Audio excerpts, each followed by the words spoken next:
बाबा जय बाबा।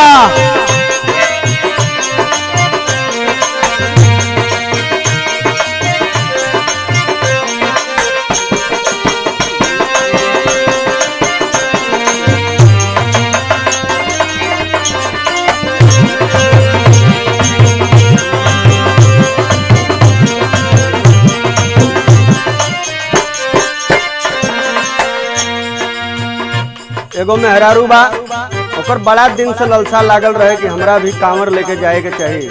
गुलाब भाई, मदन भाई, विजय कवि जी, बाकी ओकर आदमी ओकर बात मानत नहीं रहे। कौनो विधि का विधान बाकी वो आ गई शहर से गांव। जब शहर से गांव आये तो मेहरारू अपने आदमी से कहा था, बड़ा निहोरा के कैसे कहा था, चढ़ते सावनावा तरफ बाबा दरसनवा पिया कहनवा महनाना।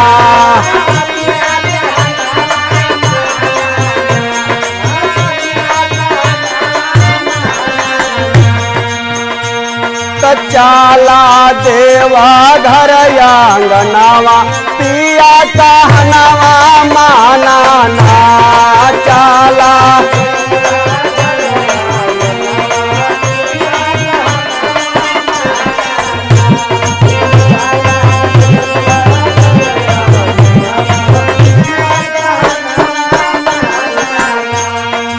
मेहरारू बता रहल बा, जाई के बाजारिया से ले अइबे कंवारिया। जय हो जय बाबा भोलेनाथ।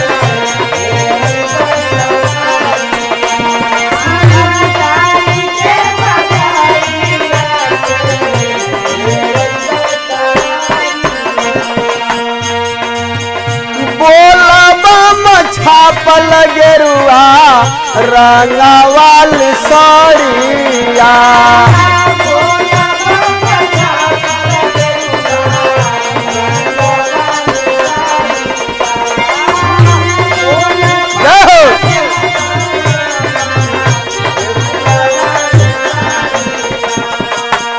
बतावत या मेहरारू कितना भावुक होकर के कैसे बतावता, सोना सोना भावे नहीं तानी को भावनवा पिया कहनवा मानाना।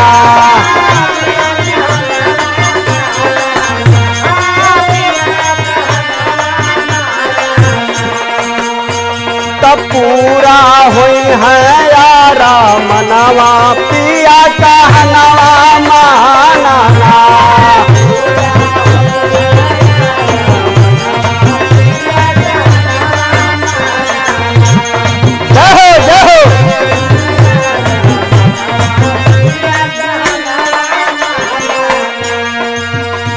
आदमी कहता कि का फायदा बा जाके इतना किलोमीटर पैदल चल के। बाकी मेहरारू कहा था कि तोहरा का मालूम, घरे हम रहिला तू तो रहला नहीं। बता रहा बा कैसे बताओ था, गोतना दया दिन ताना मारे पड़ोसिया।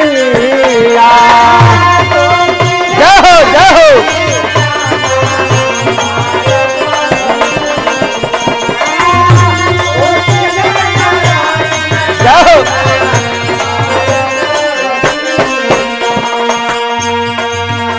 गाँव घर सबई राजा कहेला बजनिया।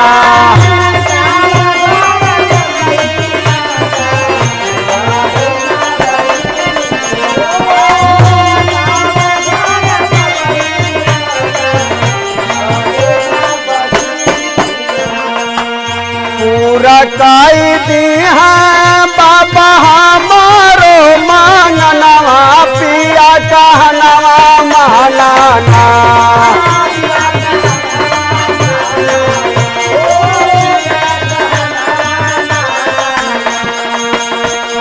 खिली है गोदिया में सोमनवा पिया कहनवा महनाना।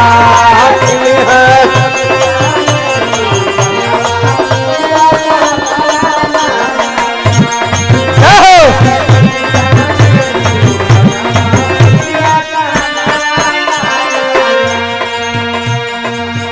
समझा के मेहरारू आखिरी में बताओ ताकि ये जी बड़ा नाम सुनले बानी उनकर, अब उनके बगले में माई का भी मंदिर बा।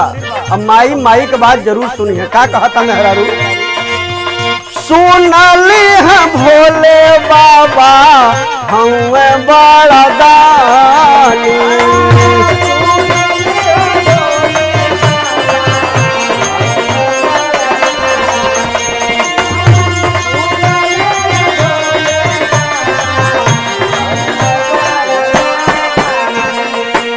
भक्ति भावना के बूझे गिरजा भवानी,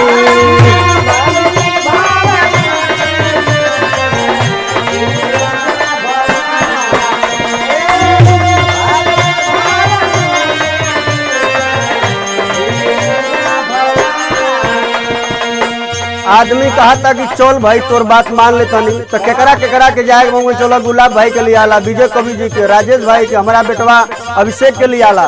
मेहरारू कहता, कैसे कहता? काजू कन्हैया कबीर में जी के संघवा पिया कहना माना,